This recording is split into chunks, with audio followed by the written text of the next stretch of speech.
25 years since I made The Shock of the New, a set of 8 visual essays on the relationship of painting, sculpture and architecture to some of the great cultural issues of the last 100 years. A personal view of modern art in the 20th century. I was trying to tell the story of how art has always attempted to stay one step ahead of the game, defining who we were, what it meant to live in the time in which we lived, and what the future, however bold and however shocking it could be, might hold. But now, with the 20th century over, and living in a culture where anything and everything goes, I think it's a good moment to reassess at least some of the claims of modern art, and add a final chapter examining what you could say was good, and what was bad, and why it's important to know the difference. Today, newness in art doesn't seem to matter so much because it's expected, it's museum policy, it's routine. Maybe the shock of the news simply doesn't matter anymore. But in that case, it's become all the more important to decide for yourself whether a work of art is just a little feat of novelty or whether it actually has something fresh and vital to say.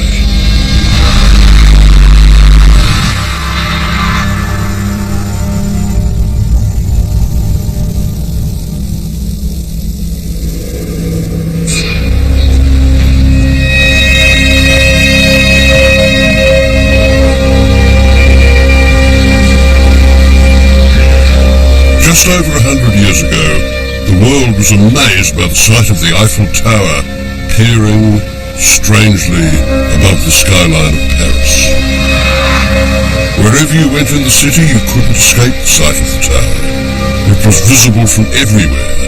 This was the master image of the age, a structure that seemed to express the energy, the confidence, and the self-belief that art could offer. And the important thing was that it had a mass audience. Millions of people, residents and visitors, were touched by the feeling of a new age that the tower made real.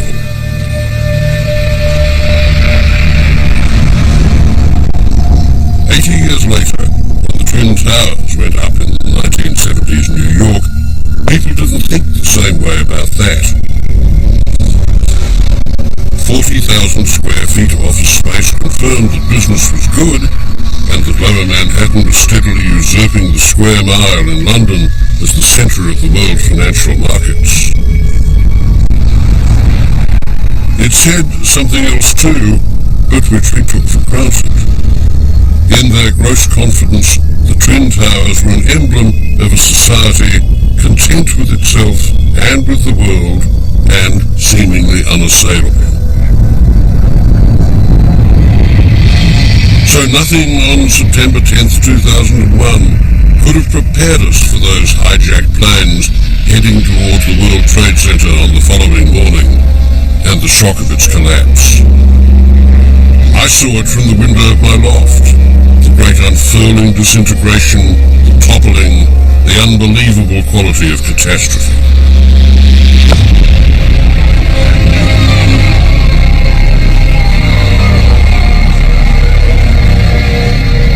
Replayed a million times, the fall of the towers has become one of the iconic images of the 20th century. To anyone with a biblical background, it also suggests the fall of the Tower of Babel.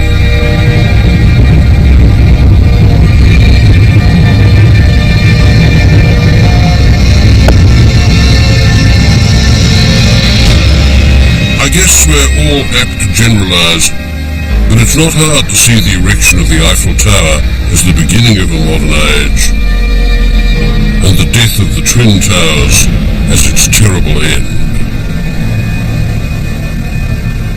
The fall of the World Trade Center immediately entered that small stock of images by which we remember the horror and cruelty and violence of the 20th century, the atomic bomb, the death camps at the end of the Second World War, the assassination of JFK. Thinking of these events, I sometimes wonder why so few of them have been depicted by contemporary artists.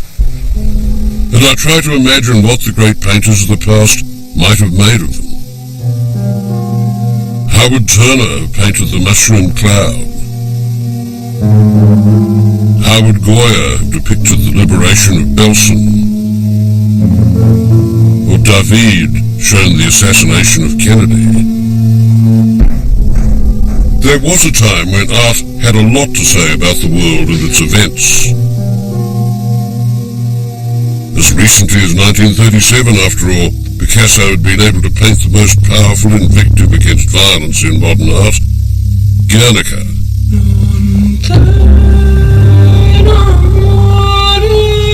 It was inspired by an act of war, the bombing of a Basque town during the Spanish Civil War by German aircraft at the request of the Spanish nationalist commander General Emilio Mola. Guernica may not have been the last great history painting, but it was surely the last modern painting of major importance that took its subject from politics with the intention of changing the way that large numbers of people thought and felt about power. A reproduction of it was given to the United Nations and hung in its foyer in New York to remind everyone of the horrors of war. But we're a long way from the moral shock of that now.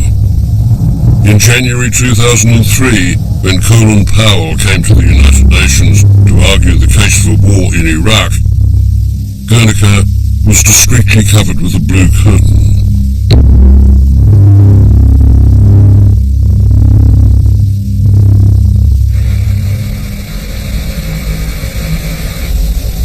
We don't do art like this anymore. And today, the most controversial works of art do not tell so much of the horrors of war, but of the artist's own personal phobias. You only have to go to a big survey show of contemporary art, like the Whitney Biennial in New York, to see that it's all become rather bloated. Artists seeking to make an impact with an instant hit. Anything to stand out from the crowd. Anything that says, look, here I am, I have arrived, I am different.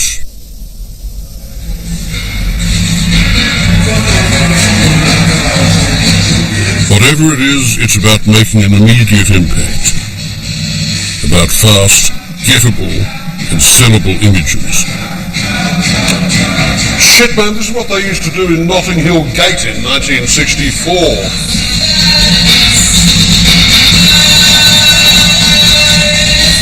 Trouble is, you know, if you live long enough and you're in a culture of revivals, in the end nothing is new.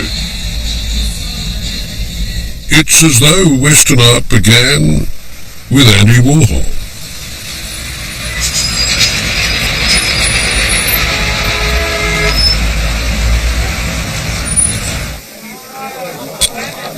In this atmosphere, artists are treated like stars.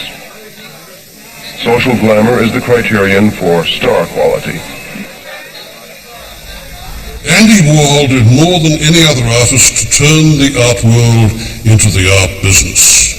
Although his late work descended into feeble, repetitious kitsch, the main message of his career came through very loud and very clear.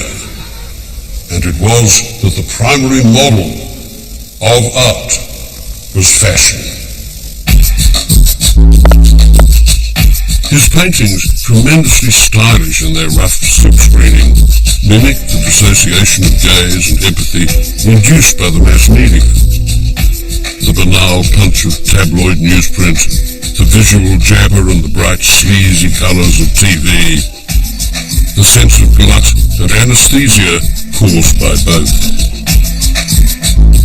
Two Elvises are better than one, and one Marilyn, patched like a gaudy stamp on a ground of gold leaf, could become a sly and grotesque parody of the Virgin Mary fixations of Warhol's own Catholic childhood, of the pretentious enlargement of media stars by a secular culture, and of the similarities between both. I want to be a machine, said Andy. Well, he didn't quite succeed in this high ambition, probably no artist can, but he did leave this strange legacy whereby artists who came after him engaged obsessively in the production of serial novelties.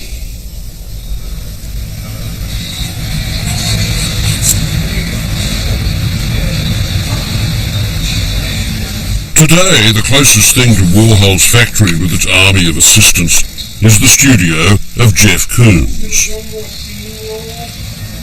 I wanted to meet Koons because he is probably the most famous living artist in America. Born in Philadelphia in 1955, Koons started very young by rearranging the items in the window of his father's shop. He financed his art by earning money as a commodity trader on the New York Stock Exchange and began his artistic career by putting consumer items in plexiglass boxes, anything from vacuum cleaners to basketballs. A trick he'd learnt from Marcel Duchamp, an artist who made his name with ready-made sculpture in the teens and 20s of the last century. In the mid-1980s, Koons concentrated on reproducing stainless steel model trains that had once contained Jim Beam whiskey. He dabbled in a laundered and winsome kind of pornography after his marriage to the Italian politician and porn star Cicciolina with a series called Made in Heaven. He then duplicated advertising images of luxury goods, directing his assistants to paint exact replicas for a purpose that I've never really been able to fathom. Like Warhol, he hooks onto the ad mass imagery of an age and tries to turn it into iconography. His statues of subjects like the Pink Panther are kitchified into porcelain like enlarged souvenirs. He uses the same technique with religion, such as this copy from Leonardo, a statue of John the Baptist, as though his work and Leonardo's were in some sense one and the same. Religion has diminished into celebrity, a kind of reverse apotheosis made most clearly in his sculpture of Michael Jackson and his pet monkey, Bubbles. I saw Michael at the time as somebody that really would do anything for his art, somebody that was just transforming himself. He wanted a large audience, and at the same time, the public seemed so hungry for this too. You know, Michael really was a symbol of the kind of the celebrity culture and everything that we look to that culture for. I mean, this deals with kind of this Christ-like quality of, you know, putting somebody in this type of situation. Well, here he is saving the soul of this little ape. Well, I think it has to do with a sense of evolution and a sense of eternity. But I think there's tragedy in this piece, and I think the tragedy was always there. There was tragedy of what Michael was doing to himself. There was always this tragedy of how culture looks to the celebrity. I was really thinking about Renaissance sculpture. I was thinking about the Vatican and how the Vaticans used art, and this is within that tradition. But I was thinking of Michelangelo and the Pieta. Koons's act, which is not perhaps even an act, is to believe that he is a natural descendant of the great artists of the past, interpreting religious iconography with a kind of contemporary twist, but aspiring to the same level of eternal fame and truth. Perhaps if you mention your name in the same sentence as Michelangelo's, people will begin to see you in the same light. And if you then go to Italy and hire lots of craftsmen to work for you using the same materials, then you can start taking yourself even more seriously.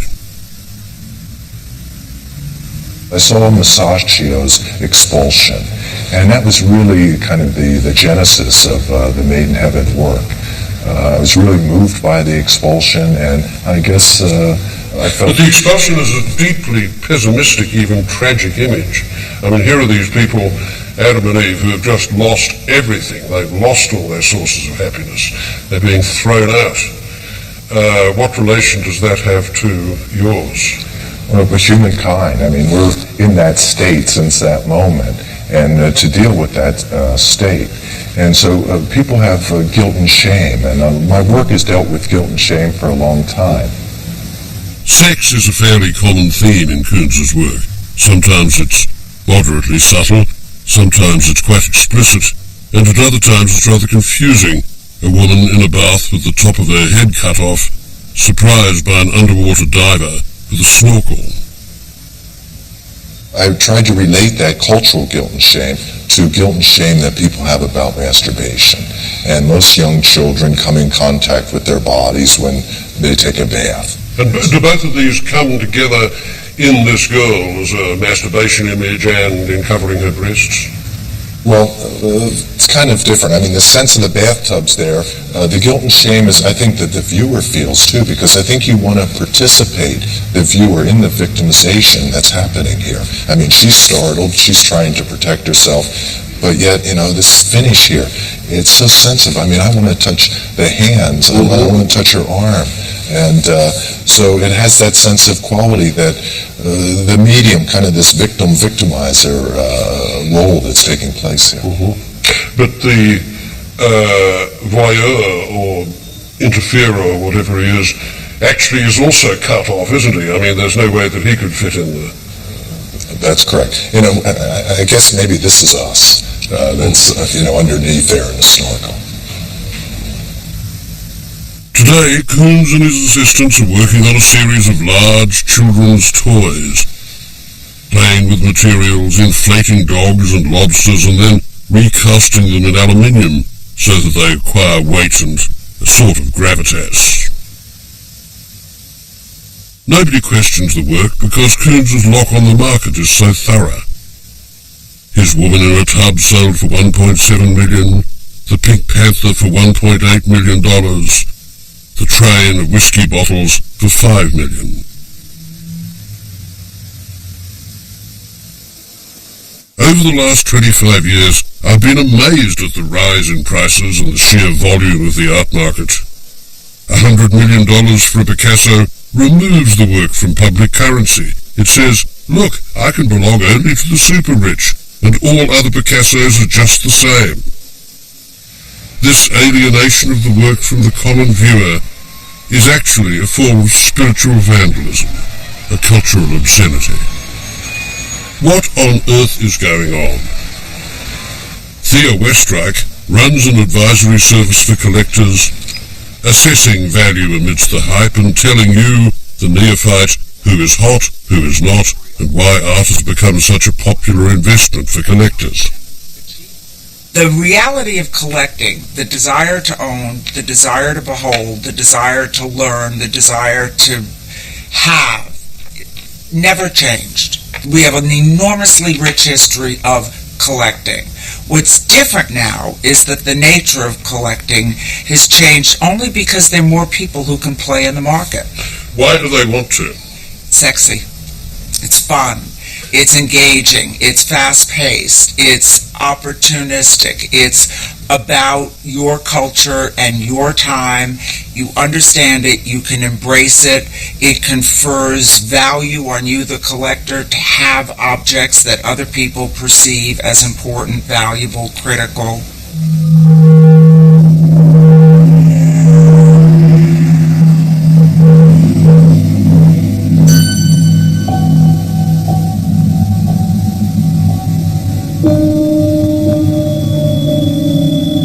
Art does not need to make an immediate impact to have value. It can be troubling and yet still bear repeated viewings.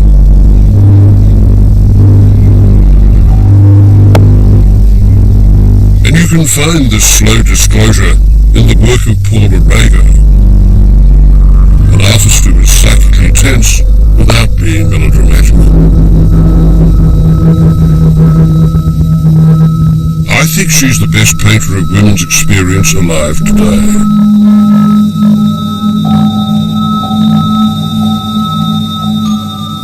paintings contain narratives that don't always show themselves at once.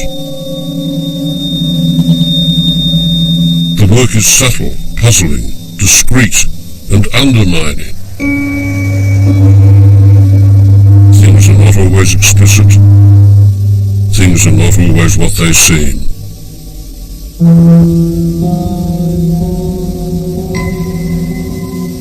Paula Rego tells stories, fairy tales, fables, plays, parables, and the folklore with which she grew up.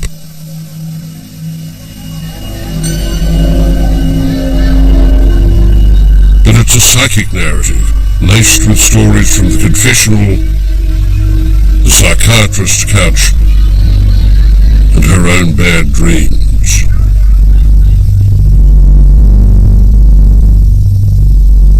I think that all paintings, ever since they began to be paintings, were about stories. All stories give an explanation for the world. They all give a face. They all make sense of the world. In their way, they make sense of the world. And the violence in the world, which there is plenty of, you see also in the folk tales. So it makes sense of the world. It condenses it and gives it a form and makes it much more acceptable to see. Rego's paintings draw on memories of her childhood, a world of dark secrets, compromise and betrayal, a murky mythology in which the public and the private interweave in love and family life.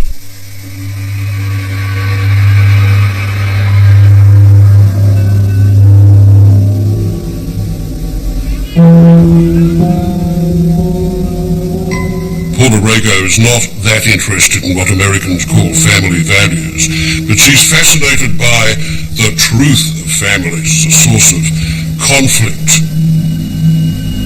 When there are two people or more in a Rego, you can be quite sure that something rather bad is going to happen to at least one of them. You very often seem to deal with childhood memories that you find repulsive, and then you work through them. Yes. Has painting always been a means towards doing that? It's always been a means of doing things I couldn't do any other way. So you can do things in pictures that you can't do in life, ever. Her childhood in Portugal was coloured by growing up under a military dictatorship. A work such as this, The Interrogator's Garden, shows a guilt-free fascist in rubber gardening gloves, a torturer, perhaps a rapist, a man confident of his own unassailable position in a society gone wrong that demeans women, bans dissent, and outlaws free speech. Her painting The Policeman's Daughter brings home the ruthlessness of a world where childhood is compromised and made sexual. The Policeman's Daughter. Yeah. This picture of a girl lovingly shining her father's jackboot, one of the main symbols of oppressive authority of the 20th century, clearly has a very great political resonance for you. Her devotion to her father is not necessarily political, although she is certainly a very obedient girl and likes to do what her father asks her. I think it's more that kind. If that is political, then it is political. But it has to do with obedience and being very well brought up. But The Policeman's Daughter also seems to me to carry a very powerful image of incest too. Probably. Only probably? I mean, it wasn't intentioned at the time. I mean, I didn't think, oh, this is incest, but I think probably yes. My daughter was posing for me. She was wiping, and I said, darling, just ram your fist down the boot. Ah. Right, and that's how it happened. Mm-hmm. I just told her, just ram your fist down there. And she did. Like a good daughter. Like a good daughter, yeah. I mean, she was okay. You know, so it worked.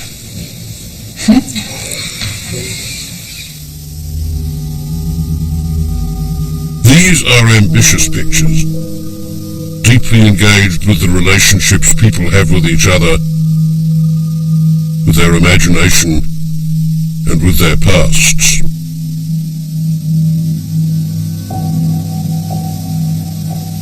Has there ever been a time when you didn't think of your art in terms of a wider kind of social address? Well, I never do think of it as a wide kind of social address. Yeah, but you're not a simple painter who paints, say, still lives. No, I don't know how to do. No. You always paint human situations. Yes, I am. Fight, power play. Who bullies whom and all this, and the injustices that go on. I mean, there's a whole series I did on abortion pictures, for instance, which were political pictures with a message, straightforward message, and they were done because I wanted to do something about it, you see. In Portugal, abortion is still a crime, and these images show the consequences of people seeking backstreet abortions. The images are not sensational for sensation's sake. They're real and have a haunting impact. Rago's art makes it very clear that painting, in order to be contemporary, does not need to be about glitz or surface or media references, and that painting can actually have something to say, even though that something may not be immediately agreeable.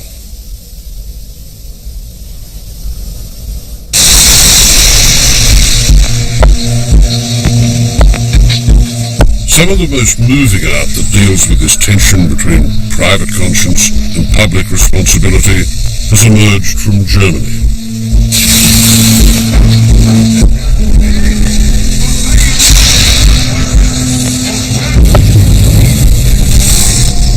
I decided to go to Berlin because it's this city that has most embodied the troubled nature of the 20th century. The oscillation between decadence and social collapse, 2 world wars, the Holocaust, the forced acceptance but the eventual rejection of communism, the fall of the Berlin Wall, a city soaked in the drama and chaos of history. But should the artist deal with such a history? How much should be remembered and how much cast aside? Should he or she forget it all as though nothing had happened, as if that were possible? Or should he confront questions of memory, identity, and nationality, and test the moral imagination, his own and others? The artist Anselm Kiefer has had the courage and perhaps even the looniness to tackle it head on. In 1969 he produced the first of his books, some of which show him repeatedly giving the Nazi salute. He wanted to understand both the attractive and the corrosive nature of power.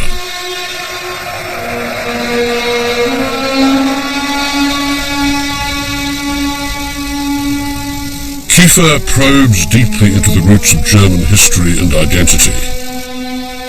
His ambition ranges across myth and history, fiction, from the legend of Parsifal to the architecture of Albert Speer. This painting is called Monument to an Unknown Artist, but of course the unknown artist is Hitler.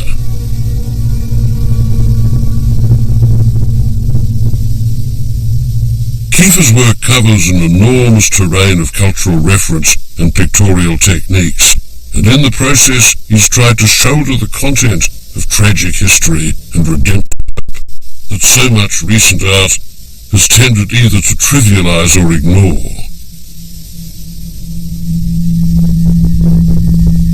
His use of materials gives his work power and resonance, whether it's names and numbers on bits of paper, or toy aeroplanes, or children's clothes. And these come together in a series of pictures that commemorate the most infamous event in German history, the Holocaust.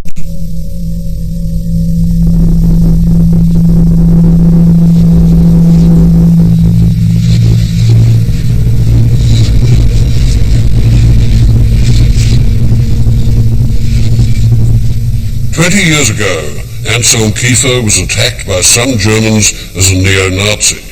On the other hand, the State of Israel has honored him for his depictions of the Holocaust.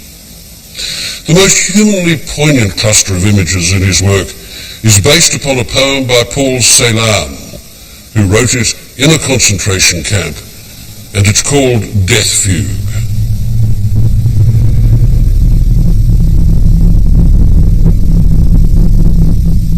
Death is a master from Germany. His eye is blue, he strikes you with leaden bullets. His aim is true. A man lives in the house, your golden hair, Margareta. He sets his hounds upon us. He grants us a grave in the air. He plays with the serpents and dreams. Death is a master from Germany. Your golden hair, Margareta. Your ashen hair, Shulamit.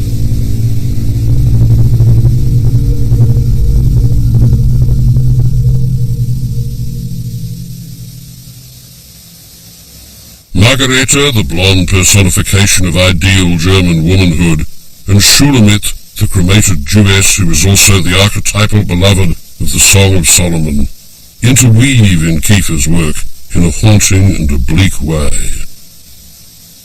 Neither is actually seen as a figure. Margareta's presence, like a motif in music, is signalled by long wisps of golden straw, while Shulamit's emblem is charred substance and black shadow. What can I remember? What should I remember? These questions run through Kiefer's work from the very beginning. His art sets itself against the sterile irony and the sense of trivial pursuit that infest our culture. It affirms the moral imagination.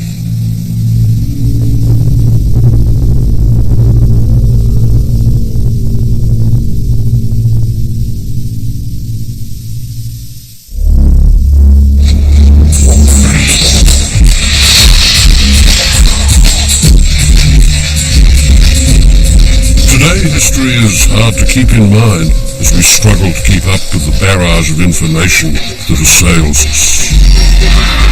We are now exposed to more images in a day than anyone in the 14th century would have known in a lifetime. We're surrounded by the fuzz and rumble of endless imagery, the white noise of everyday life, signals of information and desire that blur into each other, punctuated only by the bright highlights and sudden shouts of images that cut through the chaos. Most of it is garbage. Most of it needs excising, even if we're fearful that we might be missing something.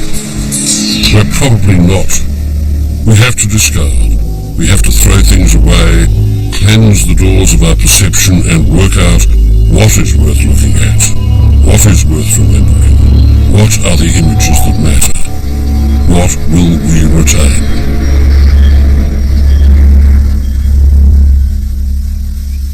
An artist who knows the contemporary world, but also seems to know what to filter out of it, an artist who has been radical by turning away from the chaos to pursue the beautiful, is David Hockney. Fashionable and glamorous in the 70s and 80s, Hockney was, in a sense, but only in a sense, England's answer to Andy Warhol.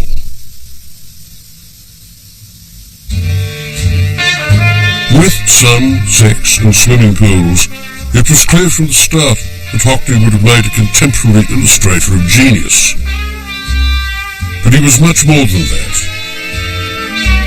With his wiry line that defined shape while subliminally conveying its depth and weight, With his unfailing instinct for placement, he knew just where the metallic fronds of a palm should pop up in paint, and just how effective the restrained simplicity of a blue pool, a pink building, a blue sky, and a splash of water could evoke an endless summer afternoon.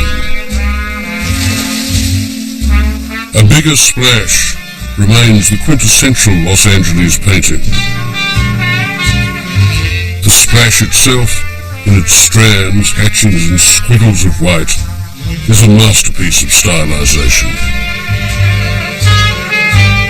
It shows how even beauty can be radical.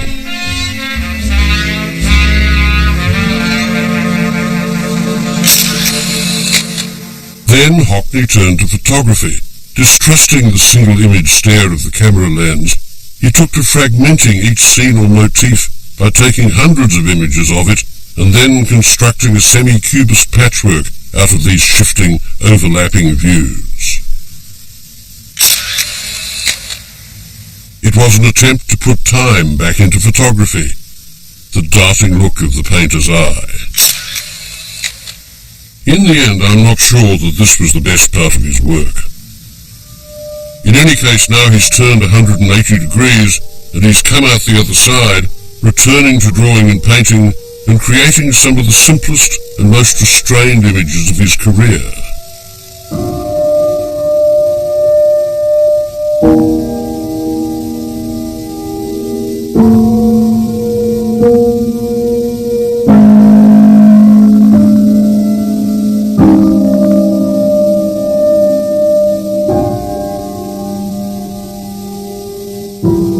See how far he's travelled back by looking at images of his mother in paint, in photography, and then in simple brush and wash.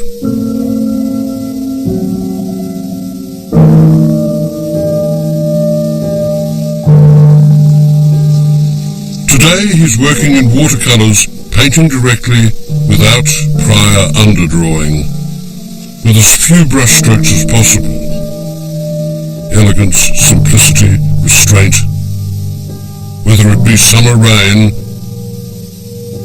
or the garden outside his studio or a sketchbook of recent work in southern Spain. Let's have a look at some of these landscapes you've been working on. This is the sketchbook, one of the sketchbooks you start from, is it? I went to Andalusia. There we are, we're in Cordoba. Cordoba. Yeah, that's the great mosque in Cordoba. Yeah. Looks like an orchard, doesn't it? Yeah. Palm grove, fabulous palm grove. I thought it was incredibly beautiful. Courtyard in Seville. Right. Beginning to see the patterns Yes. that happened. This is then at the Alhambra, this is the Charles V Palace. Oh, right, yes. Are you moving directly with the brush, or do you use any, I don't see any pencil underdrawing, No, for just instance. brush. No, just brush. No, Okay. pencil, yeah. I just used a brush. I just had a big brush. The first thing I draw are these lines. Yeah. So that what you'd see Is your sketch. early on are just grey lines. You're simplifying, you're making, how do I make the space? But I deliberately, as I said, just took a big brush, full colours, and you start seeing. I didn't want to look through a camera. I looked through cameras for a long time. You did, yeah. Yes, I did. And in the end, you're more aware of what's at the edges, what's not there. It's forced to be a certain kind of picture. I mean, that's Cordoba. I thought it was unphotographable, actually, in a way. Well, you're pretty much right. I know I've tried to photograph that in my amateurish way, and it just comes out looking like a mess. Yeah. Also, when you're there, you notice the marvelous patterns that photography doesn't quite show you the way you see them. Your eye sees the way different surfaces have these patterns on. You don't get the thrill of this magnificent ceiling that's like Yeah, it's like walking under a fantastic palm grove, isn't it? Yeah. It is. This kind of drawing is a feat of memory and concentration, of keeping the eye alive, of retaining curiosity. Now Hockney is returning to East Yorkshire to look again at the landscape of his childhood. And I worked on the land in East Yorkshire, 50 years ago. Yeah. Harvesting. Oh, really? Oh, yeah, from school. Oh, my God, you're the little boy in the corner of the constable. Yes, I was stooping corn. I was in Yorkshire driving from Bridlington to Wetherby all the time, and I got fascinated. There's no hedges. It's big like the western United States. You can see a long way. Just goes on forever. You can see a long, long way. I might be using memory from 10 minutes past, but I'm also using memory from 50 years past. You paint it. You pick up big brushes. You paint it. I can now do that with incredible confidence. That, Oh, you should be able to. You were born there. You brought up there. But you do it in painting. Yeah. You cannot photograph this. Yes. It's not the same. It has to be painted. Fascinating. Well, there you go, David. You got your work cut out once Yes, again. I have a big project. I have a big project coming up, and I'm looking forward to Yeah, it. you've always got a big project. Yeah, haven't you? It's called the world, mate. yes.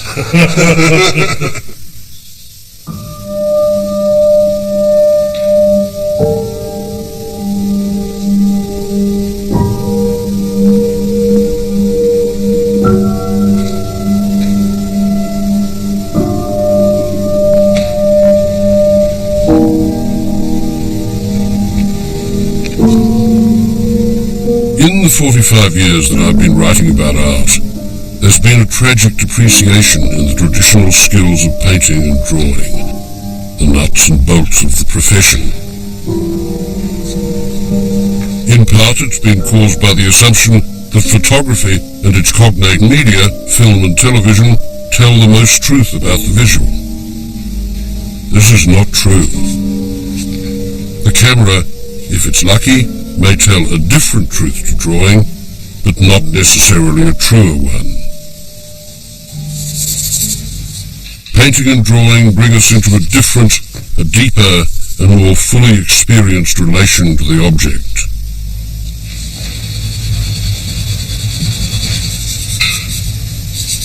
We have had a gutful of fast art and fast food. What we need more of is slow art, art that holds time as a vase holds water. Art that grows out of modes of perception and making, with skill and doggedness make you think and feel. Art that isn't merely sensational, that doesn't get its message across in 10 seconds, that isn't falsely iconic, that hooks onto something deep-running in our natures. In a word, art that is the very opposite of mass media.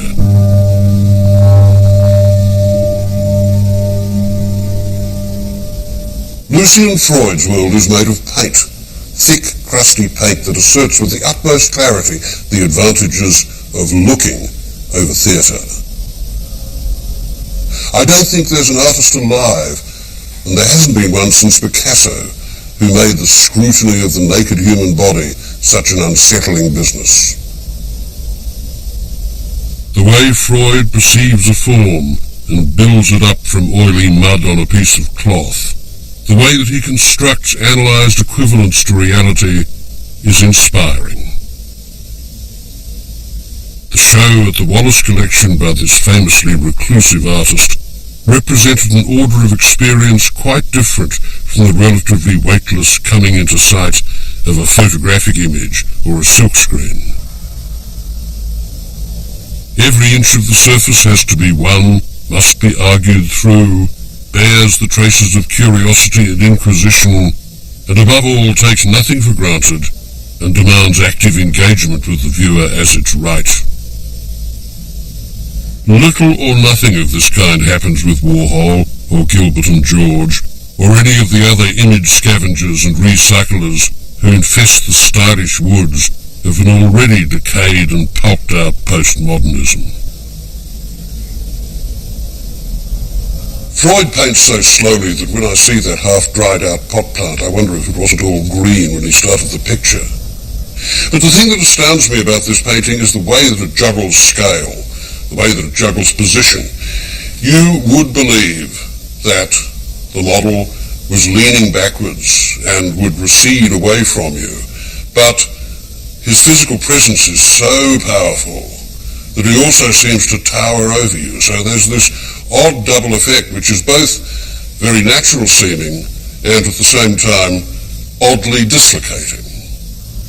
And there's a really intriguing kind of contrast that he's brought in between that rather massive and tense set of shapes that make up the body of the man and that sinuous, relaxed character of the dog, which is just an animal drifting off into unconsciousness.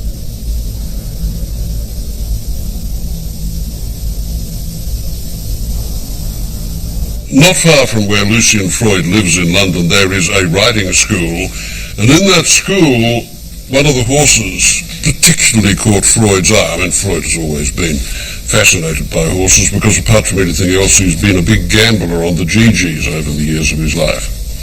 And this particular horse, he once said to me, had this, it just felt so proud of its own backside. And Lucian thought, well, all right, we'll just paint the horse's ass. We won't bother about its head. Let's just do the backside of the horse. And he did. And I think the result is quite extraordinary with that, to me, amazing observation of the textures and the ripple of muscles under the skin and hair. All that goes into a painting of what to somebody else might be a rather anonymous kind of equine backside. Every few years, some twit in the art world hops up and sings a song about the death of painting. But what you take away from a show like this one is a triumphant vindication, actually, of painting's liveliness and its rights of claim.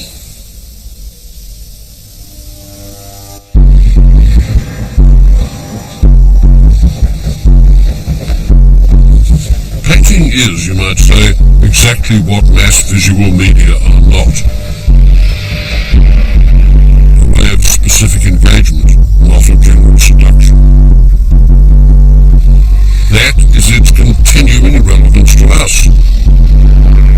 Everywhere and at all times, there is a world to be reformed by the darting subtlety and persistent slowness of the painter's eye. There is beauty in pure paint confidently handled, and this of course does not need just to be figurative. It can be abstract too. We recognize a Mondrian grid as a defining image of the modern. A Rothko as the work of a man who believed in the spiritual possibilities of blurred fields of colour. Or a work by Ellsworth Kelly that creates an art of spare, authoritative and very refined forms. These are images of subtlety and beauty, a beauty which is still accessible to the abstract, and one of the most interesting artists working in abstraction today is Sean Scully.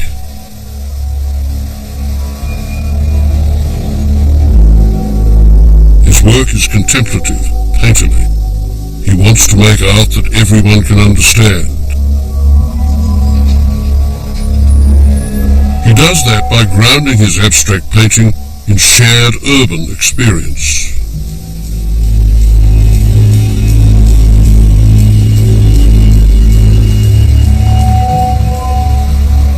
Scully's are very New York paintings, yet the Manhattan they evoke is not the foreigner's grid of perfect plains, but rather the heavy, gritty, slapped-together look of downtown, where Scully has his studio, the hoardings of warped plywood, the metal slabs patching the street. No one could take them for super graphics. Their mood is, above all, reflective. They aspire to a rough Doric calm. you have these two polarities that started at the beginning of the 20th century. One is to make art like everything else, and one is to make art different from everything else and hold to its position as a kind of sanctuary. And that's the position that I hold to. And I'm trying to make something that's spiritually informed and powerful and so on. And they're opposing points of view. If you make art interactive, you make it like advertising, you make big photographs that look like billboards, etc., etc. They're very striking, but at a great cost, I believe. And that is the fact that art's in danger then of losing its soul, the thing that makes it different and it gives us a place to go to. Scully's work is meditative and strangely confrontational. He wants to give the image the distinctness of a body, asserting itself against your gaze. The surfaces seem store-like, like stone. They're opaque. You can't see through them, or even into them. Besides, the inlaid, locked-in forms of Scully's work prevent the eye from roaming too freely. Stray out of one box and you finish in another, not on a free horizon. Hence the density, the lack of spaces between things, which adds to the painting's gravity. It may look a little like architecture, but it's painting all the way through. The way that a painting seems to work in the culture is very slowly and subliminally. It's almost dormant on the wall. You know, you can walk right by it and you can ignore it. But every time you come back to it, it lights up, it re-engages. But it does this slowly and it does this, as you say, almost subliminally. Yeah, it's a little bit like the way ivy crawls over a building. If you watch it, you can't see anything happening. You go away for 6 months and it's different.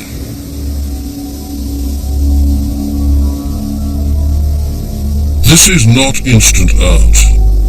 It takes years of concentration, years of looking and going in and out of fashion, still painting when faced with the twin poisons of either failure or success.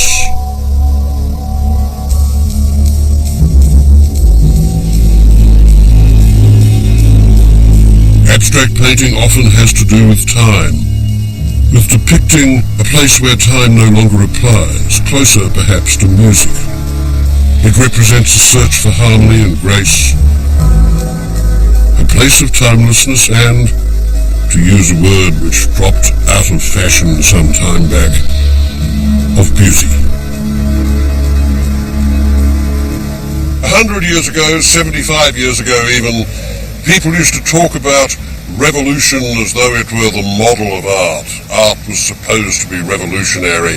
Art was going to produce, if you did it right, it was going to produce some kind of social change. I'm not at all sure that that was ever achieved, and if it was almost invisibly so. And today, I think we're left with a more modest but an equally difficult task for art to do, and that is to be beautiful, to manifest beauty. People need beauty. There's a hunger for it amid the clamour of visual imagery that surrounds us. And so we seek out zones of silence and contemplation, arenas for free thought and unregimented feeling.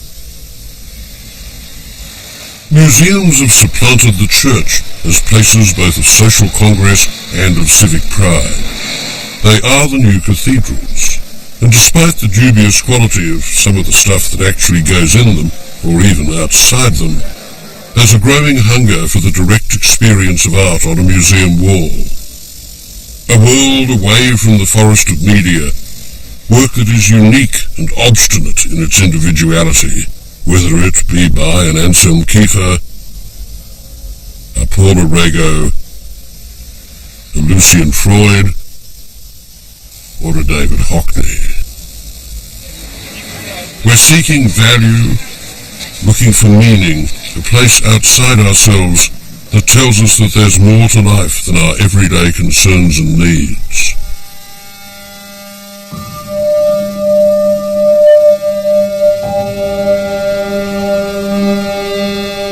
You could see this in the crowds gathering for Olafur Eliasson's weather project in the middle of the turbine hall of the Tate Modern. Hundreds of monofilament lamps that suppressed all colours except yellow, shedding a gold light through gloomy air thickened by fog machines underneath a mirrored ceiling. People lay on the floor, staring up at themselves reflected in that ceiling, lit by the pale yellow light of their new sun god.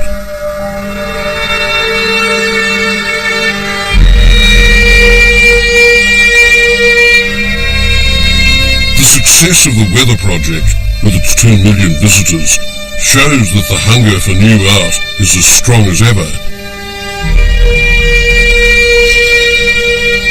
The idea that aesthetic experience provides a transcendent understanding is at the very heart of art. It fulfills a deep human need. And despite the decadence, the confusion, and the brouhaha, the desire to experience it, live with it, and learn from it remains immortal.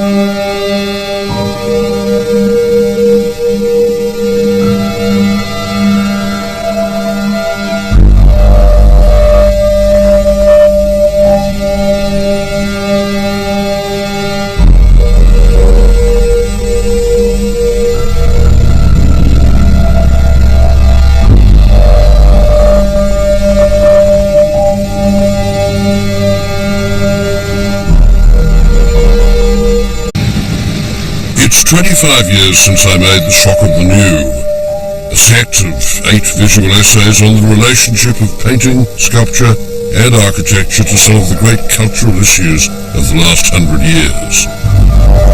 A personal view of modern art in the 20th century. I was trying to tell the story of how art has always attempted to stay one step ahead of the game, defining who we were, what it meant to live in the time in which we lived, and what the future, however bold and however shocking it could be, might hold. But now, with the 20th century over, and living in a culture where anything and everything goes, I think it's a good moment to reassess at least some of the claims of modern art, and add a final chapter examining what you could say was good, and what was bad, and why it's important to know the difference. Today, newness in art doesn't seem to matter so much because it's expected, it's museum policy, it's routine. Maybe the shock of the new simply doesn't matter anymore. But in that case, it's become all the more important to decide for yourself whether a work of art is just a little feat of novelty or whether it actually has something fresh and vital to say.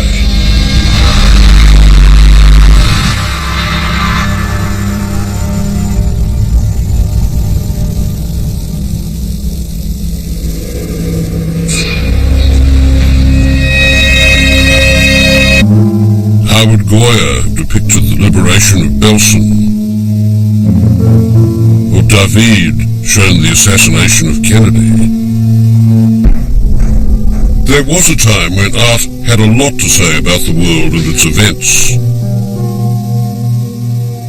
As recently as 1937, after all, Picasso had been able to paint the most powerful invective against violence in modern art, Guernica.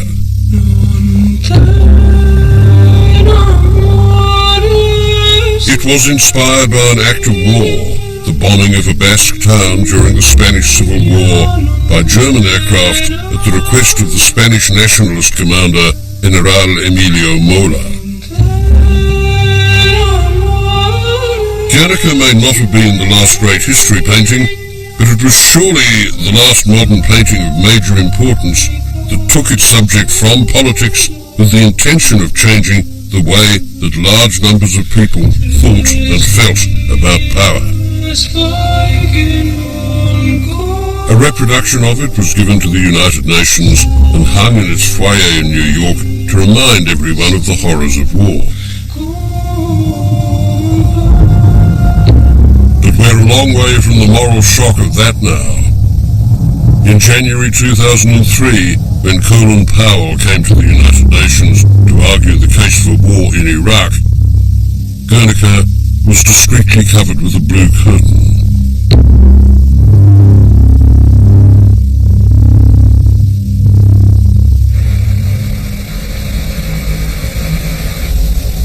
We don't do art like this anymore. And today, the most controversial works of art do not tell so much of the horrors of war, but of the artist's own personal phobias. You only have to go to a big survey show of contemporary art, like the Whitney Biennial in New York, to see that it's all become rather bloated. Artists seeking to make an impact with an instant hit. Anything to stand out from the crowd. Anything that says, look, here I am, I have arrived, I am different.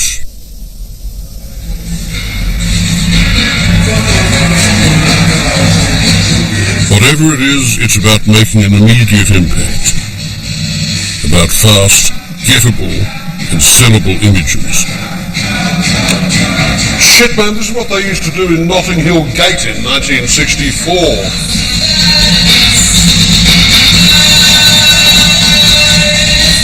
Trouble is, you know, if you live long enough and you're in a culture of revivals, in the end nothing is new. It's as though Western art began with Andy Warhol.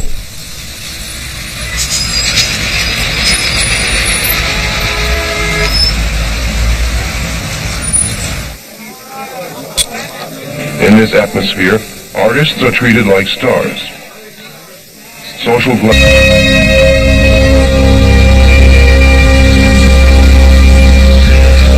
Just over 100 years ago, the world was amazed by the sight of the Eiffel Tower peering strangely above the skyline of Paris. Wherever you went in the city, you couldn't escape the sight of the tower. It was visible from everywhere. This was the master image of the age, a structure that seemed to express the energy, the confidence, and the self-belief that art could offer. And the important thing was that it had a mass audience. Millions of people, residents and visitors, were touched by the feeling of a new age that the tower made real.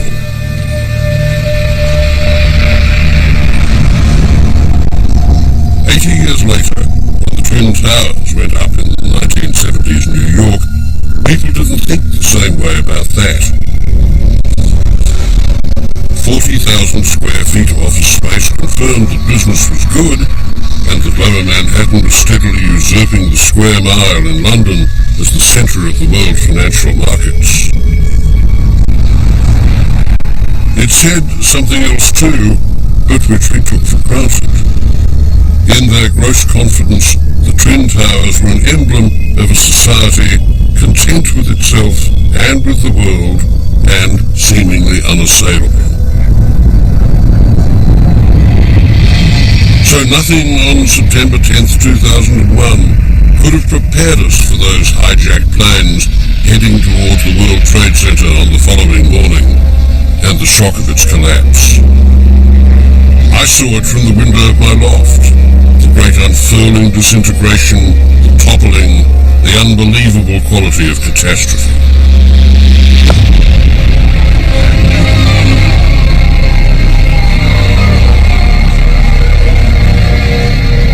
Replayed a million times, the fall of the towers has become one of the iconic images of the 20th century.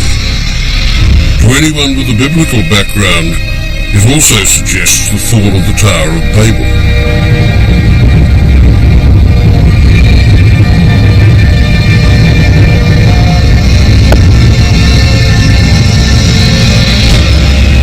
guess we're all apt to generalize, but it's not hard to see the erection of the Eiffel Tower as the beginning of a modern age, and the death of the Twin Towers as its terrible end. The fall of the World Trade Center immediately entered that small stock of images by which we remember the horror and cruelty and violence of the 20th century, the atomic bomb, the death camps at the end of the Second World War, the assassination of JFK. Thinking of these events, I sometimes wonder why so few of them have been depicted by contemporary artists. And I try to imagine what the great painters of the past might have made of them. Howard Turner painted the mushroom cloud.